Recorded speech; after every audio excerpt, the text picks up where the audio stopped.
Hey guys, welcome to a video, my first ever video, and today we will be playing Cuphead. Oh my gosh, this is getting really annoying, guys. So this is like my 20th attempt to do a video. The last attempt I just tried all the video went really swell, gameplay was going awesome, went back to check the footage, and there was no sound. And I was so sad. Well, once upon a time in a magical place called Equal Isle, there were two brothers named Cuphead and Mugman. They lived without a care under the watchful eye of wise Elder Kettle. One day the two boys wandered far from home, and despite the Elder Kettle's many warnings, ended up on the wrong side of the tracks and entered the Devil's Casino. Inside, Cuphead and Mugman soon found themselves on a winning streak at the craps table. "Hot dog!" exclaimed the King Dice, the casino's sleazy manager. "These players can't lose." "Nice run, boys," laughed a newcomer. The brothers gasped. It was the casino's owner, the devil himself. "Now, how about we raise the stakes?" he suggested with a toothed grin. "With one more roll, win one more roll, and all the loot in my casino's yours," the devil boomed. "But if you lose, I'll have your souls. Deal?" Cuphead, blinded by easy riches, nodded and grabbed the dice for a throw. "Good gosh, Cuphead!" "No," cried Mugman, for he understood the danger, but it was too late. "Snake eyes," laughed the devil while slamming the floor. "You lose." The brothers trembled and feared as he loomed over them. "Now about those souls." The brothers pleaded for their very lives. There must be another way to repay you," Mugman stammered. "Yes, please, mister," Cuphead added.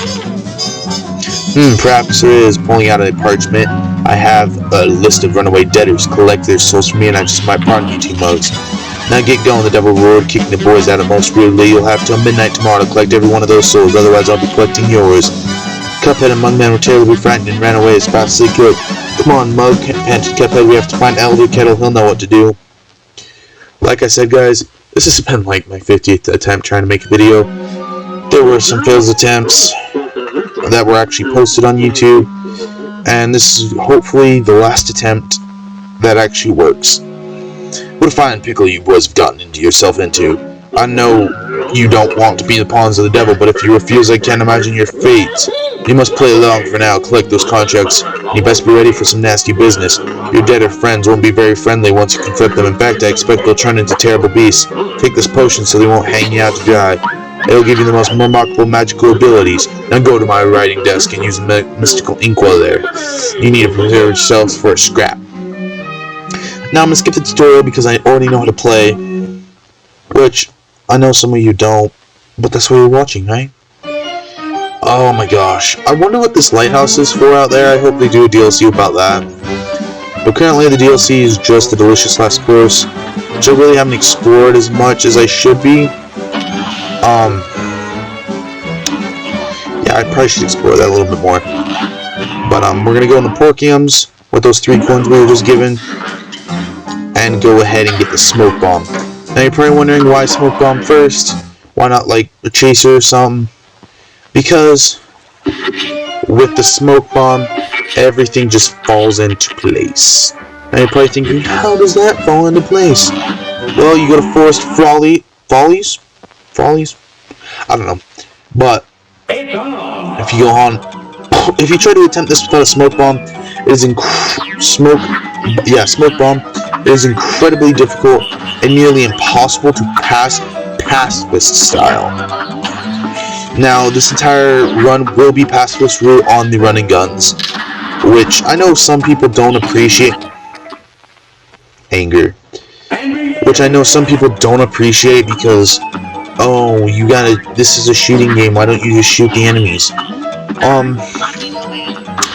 Because the game was giving you a reason. This is like Undertale where people are like, just be violent. Your actions have consequences. Now, most games, you don't see those consequences. But games like Undertale really bring out the consequences of shooting your enemies. You end up with your enemies, your friends becoming your enemies. Whereas in the pacifist route of Undertale, you don't have to deal with your friends becoming your enemies because your friends are always your friends because you're always being good. Now, everyone considers killing to be a good thing, or not necessarily a good thing, but not necessarily a bad thing. Which, yes, killing's not a bad thing, but it's not a good thing either. You shouldn't be doing it for fun. Now, I know people aren't just willy-nilly slicing people up in the middle of the street, like the Purge style, but holy crap, that is the fastest I've ever completed that level. I guess 5 million tries of making a YouTube video and you actually get good at the level. But, come on, you gotta give me... Oh, my back hurts. But, gun games, okay, fine. As long as you've got the right mentality about it. Because most people, in my opinion, don't have the right opinion about it. They go ahead and we're going to go ahead and buy this chaser because the chaser is very helpful for the beginning bosses. But back to the point. I'm probably depressing the crap out of everybody.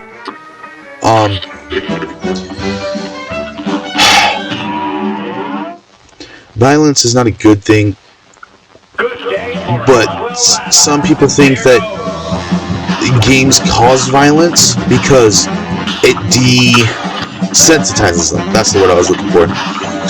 But what people don't realize is they're like, read a book, don't play games. Books do the exact same thing. It's just the mentality you have about what you're doing. Because if you haven't realized, there's books like The Shining or It that are horribly violent, gory, and just absolutely horrible. But nobody ever considers that a bad thing. And why is that? Because it's a book. Now, there are some people that do realize that there is a similarity between book and video game. Wow, I'm taking a lot of hits. But most people don't see that difference. They just see video games as this horrible thing, and books are always such a wonderful thing that nothing goes wrong with books. There are the most horrific books. I've heard... I'm not even going to name it, I think it's so bad. But I've heard of books that are just horrendously inappropriate, and wow, I'm missing all my parries. Finally got one. It's all about the mentality you have going about it. You can have this horrible mentality, but you had good intentions to begin with. You thought, hey, reading a book's healthy and good for you. But you had this mentality of, I want to hurt somebody. So you start reading these books and suddenly you get ideas. I know how... Shooter games? Okay. That doesn't have to leave the game. Some people say that you play a shooting game and suddenly that's why we got shootings in our schools. That's not true. It's just the mentality behind what you're doing. As long as you have the right mentality, I mean, there's some things that you just shouldn't be doing, and shouldn't be reading, and shouldn't be watching. But there's very few things that are like that, like my mom horribly said against horror. She says, why put bad things in your mind? Because who doesn't like to get scared? Who doesn't like imagining the possibility of this horrible... I mean, it's not a good thing imagining the possibility, but imagine if, oh my gosh, Michael Myers came out and slaughtered people. It'd be scary. And you want to feel that thrill because I know there's bad things that happen in our life all the time, like I just got an achievement. Perfect run. That's the first time I've beat a boss with 3 health. Come on, give me an S rank. But there's some bad horror movie style stuff that happens in our world all the time. Come on, S rank. Is it because I didn't use a super meter? Now that's some bull crap right there. Just because I didn't use a super meter, it didn't give me a good grade. I think with how we're going, totally off topic from what we've been discussing, I think this will be, maybe we'll do this and the Molosseum, and we'll leave the rest for next episode. I don't know, maybe. Depends on how I feel. It's pretty late in the night, I kind of want to go to bed. Though I'll probably spend some hours editing this and getting it ready for YouTube. Oh, and I've got school in the morning, which is gonna be fun. Oh, dude, I love the sound of him snapping his fingers. Oh, you can just make it over that? Oh my gosh. So this one, oh my gosh.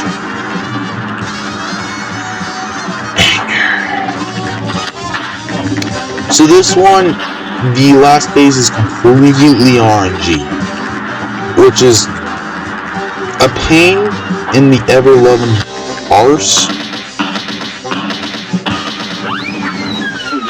because of the fact there's one that's just terrible and just unpleasant to do, which I'll probably, no, I actually got a good one. Okay, I guess I can't speak. This one is probably the my second favorite. Now you're probably wondering, why is this your second favorite? There's nothing going on. Well, that's not really the issue.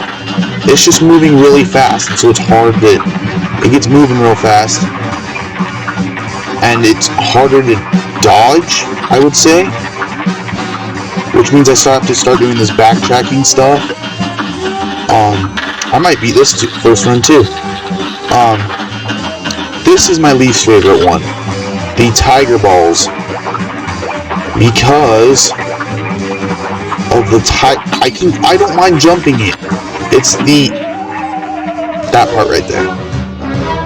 Oh, and of course I was right at the end. Here's a real high-class bout. You're up. Yeah, that one's my least favorite, and then there's the Bowls, which is my favorite. I don't know why, it just is. People think that the plain and easy one is the easiest. In my opinion, you have to do less for the bowl one than you do the frog one, or whatever you want to call that last. Oh, my gut hurts. Whatever you want to call the one that's just plain. But basically, the bowl one is it shoots fire up or down, which means I can basically just do straight up shooting at it. But still over at 3. I wonder if there's another achievement for getting more perfect runs. There's like perfect run 3 and you suddenly get another achievement or something. I don't think I'll get a perfect run. It all just depends on what RNG. I don't even know how this is randomized. It could not be RNG, just be like, this has a 50. I think this one has the highest percentage of spawning, to be honest, because I keep getting it and I absolutely despise it. 100. Maybe the game just can hear me. That is the first time I have not taken damage on that one. But I despise that one with all my heart. So this is the bull one. You're gonna see it in action. So you just shoots up or down, and I can just do this, run forward, and I basically get straight up shots towards the enemy. It's pretty. I messed up on that last one, but this should be the final attack, and it gave me the tigers again. Of course it did. You gotta jump at the exact right time, otherwise you get hit. But you also get hit by the spikes, which is why you have to time that really good. And I got him, so it doesn't really matter. We'll see what grade I get. I don't know why they do the time thing on the bosses, seeing as it's not a specified amount of time, but it's somewhere within a range. B-, probably because I didn't get any parries, but there was a couple parryables on that one. Not very many. It was just the fists that were parryable. But now that we got that done, maybe we'll do the blue guy. The goop to blue. And then we'll be done for this episode. Oh, I am very tired. This is like, I love these ghosts, especially during spooky season. Watch this, guys. I am a master at parrying. Bet you didn't even know you could do that. Parry 2 objects at the same time. I bet most people knew that, but it's kind of hard to do in an actual game scenario, seeing as you have to be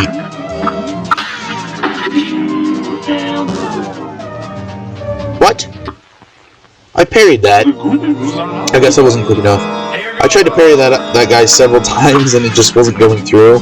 I don't know if I wasn't hitting the right button, but it was not letting me. I don't know why they even give you a health bar on this one, because there's no point really. If one hit is instant death, there's no point in having a health bar.